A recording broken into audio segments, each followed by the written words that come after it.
Welcome to C.S. Lewis Inspired. What if I told you that some of the objects sitting in your home right now, things you see and touch every single day, might be giving demonic forces a foothold in your life? I know.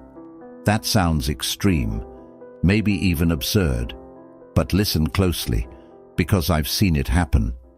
I remember a time when my own home felt different, not in a way that could be explained by logic, but in a way that I could feel deep in my spirit. A strange heaviness lingered, like an invisible pressure that wouldn't lift. I prayed, I worshipped, I read scripture, but something was off. Then I discovered a hidden truth, one that changed everything. The enemy was using certain objects in my house as spiritual access points to disrupt my peace. And today I'm going to share that truth with you.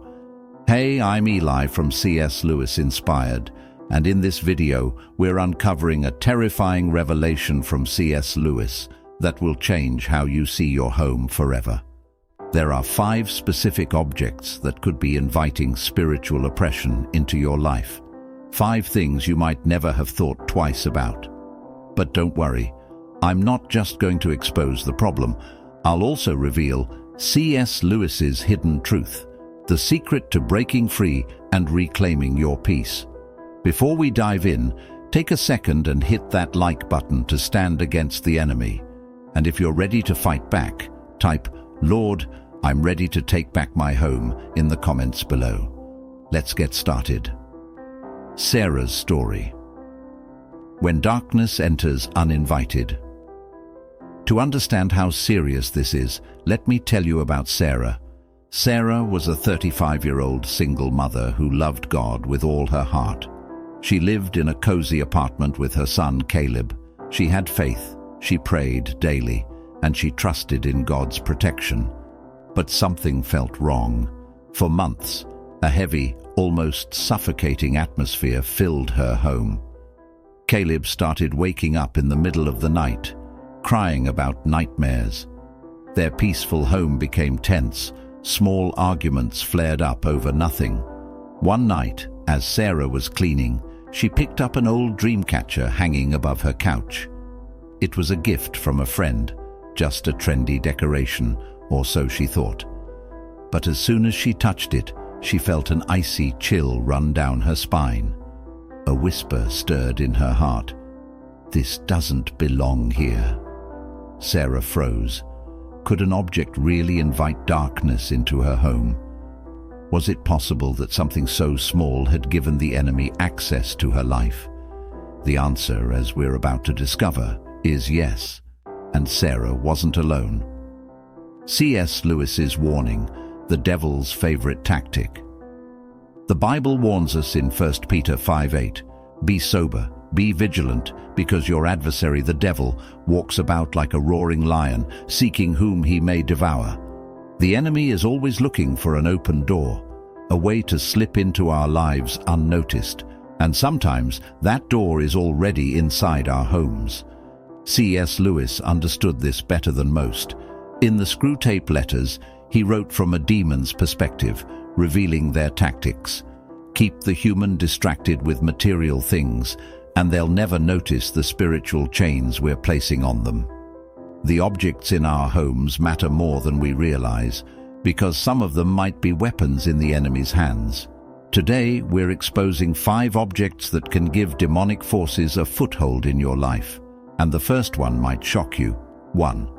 Occult and pagan objects, the hidden invitations. Sarah stared at the dream catcher in her hands, heart pounding. She had never thought much about it. Just a decoration, right? But then she opened her Bible. Her eyes landed on Deuteronomy 18:10-12. "There shall not be found among you anyone who practices witchcraft.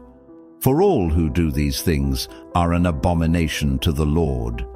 Dream catchers, evil eye charms, zodiac symbols, and even certain crystals marketed for spiritual protection. These things may seem harmless, but in the spiritual realm, they serve as invitations for demonic influence.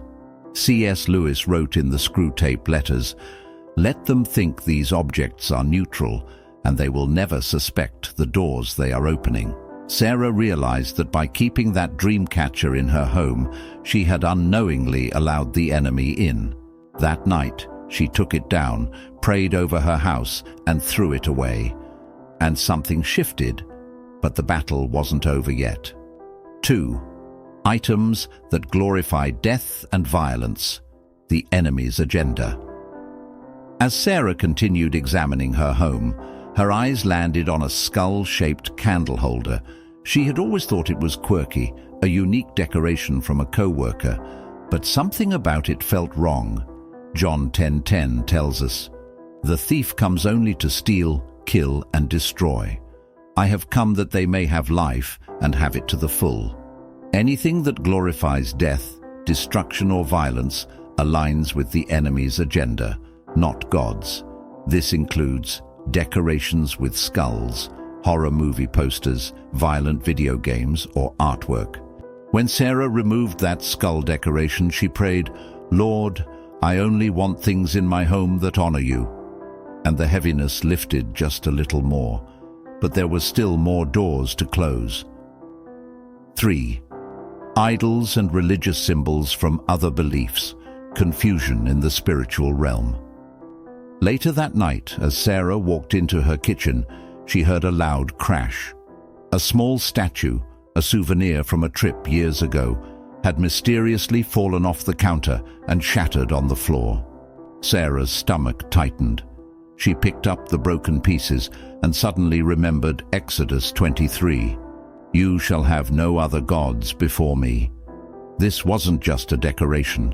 It was an idol, an object tied to a false religion. Paul warns us in 1 Corinthians 10:20, "The things which the Gentiles sacrifice, they sacrifice to demons and not to God. And I do not want you to have fellowship with demons." Sarah realized that by keeping that statue, she had unknowingly blurred the spiritual lines. She swept up the pieces, threw them away, and prayed, "Lord, cleanse my home." And a deep peace settled over her. But 2 more dangers remained. 4. Occult books, tarot cards, and witchcraft items. What's hiding in your bookshelf? Sarah suddenly remembered an old tarot deck she had as a teenager. It was tucked away in a drawer, never used but never thrown out. Acts 19:19 tells us that early Christians burned their occult books, rejecting their ties to darkness. Sarah threw out the tarot deck, renouncing any connection to the occult, and another layer of oppression lifted. 5. Stolen or dishonest items. A home built on integrity. Finally, Sarah noticed a decorative vase, a gift from a friend who had stolen it. Proverbs 10:2 says, "Treasures of wickedness profit nothing, but righteousness delivers from death." She donated the vase, committing to honor God with every part of her home. And that night, for the first time in months, Caleb slept peacefully. Their home was finally free. Take action today. Walk through your home. Remove these 5 things. Pray over your space. Then type, "I cleared my home" in the comments. And let's celebrate this victory together. This is Eli from C.S. Lewis Inspired. Your home was meant for God's peace, not the enemy's battlefield. Keep fighting the good fight, because you're not alone. And God has already won the victory.